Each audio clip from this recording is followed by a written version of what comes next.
Okay, so another video. The knock sensors, they were having an issue, trying to find out what the hell it was. Anyway, I was changing my oil filter down the bottom here, around there, and trying to get my hand in down there, and for some reason bang, the car was working good again. So I thought, bloody hell, it must be knock sensor wiring loom. So what I've done is chopped out the connectors, went to my local J car and got a little connector kit. So it comes with that, and also comes with the other half over here, like so. And well, that's the other plugs that I'm going to be soldering on for the other side.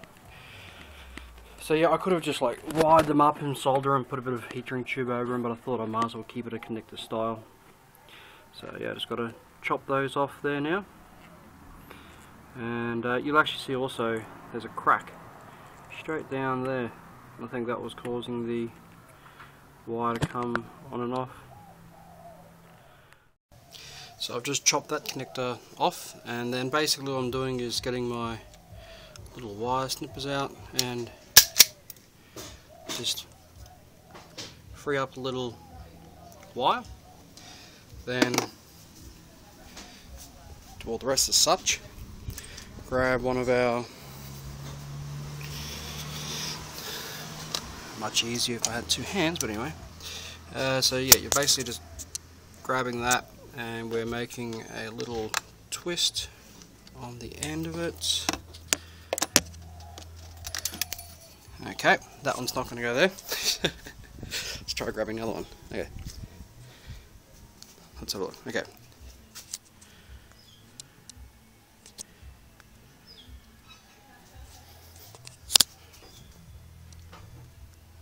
Now, you see this little end bit here. So what we're going to do is we're going to twist one side over, so that's going to basically like come back around there, and the wire is going to come into there, and then we're going to, holding that into there, put it over the wire and clamp it down. Alright, so we'll see that we're basically just going to be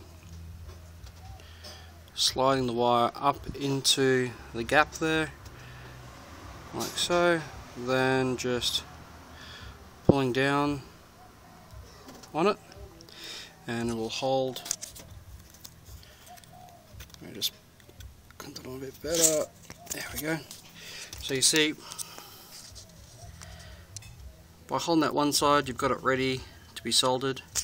Just might just take that back a itty bitty bit. Alright, so the wire is sitting in that gap in there. So you don't want it too close to the front here, you want it more or less on the back to be going to fill all this area up here with solder. Now I'm going to get that side, and I'm going to crimp him over with these over there, and follow that for the next series of cables. And the next add-on to the back of this will be filling it up with solder with my gas torch. And that'll just be a case of heating up this connector here on this end, and then the heat will travel through to here, and we'll just fill them up with solder. Okay, so now I've just crimped them.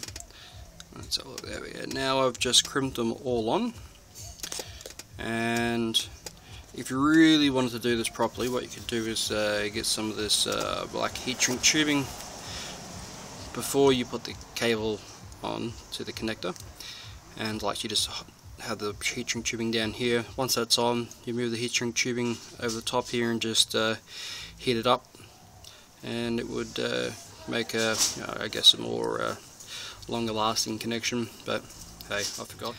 So now we've soldered each connection up, see they're all nicely filled out.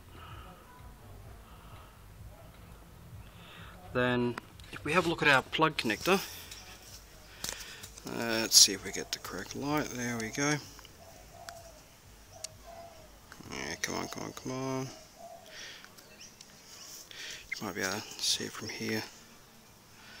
Now if you have a look down there, you've got like a ridge of plastic on the top of both, and if you keep in mind that on the actual connector itself they've got a lug, and it rides over the top of that ridge, and locks itself into the connector.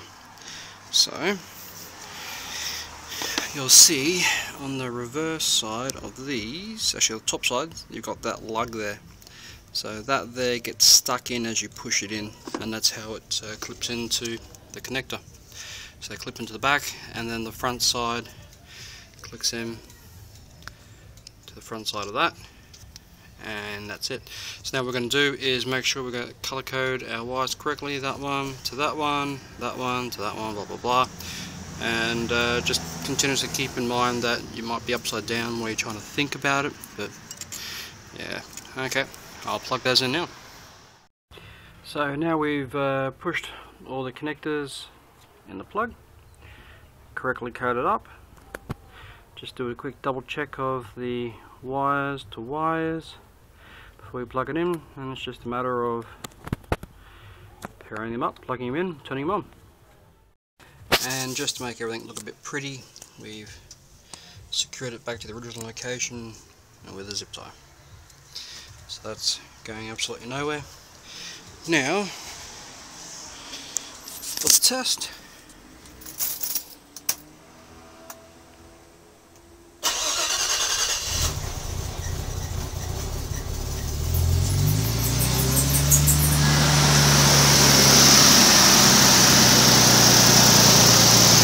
well, sweet.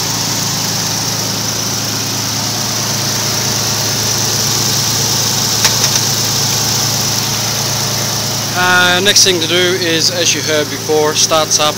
Actually, well, get the mop out of there and fix the two struts. But more importantly is the alternator.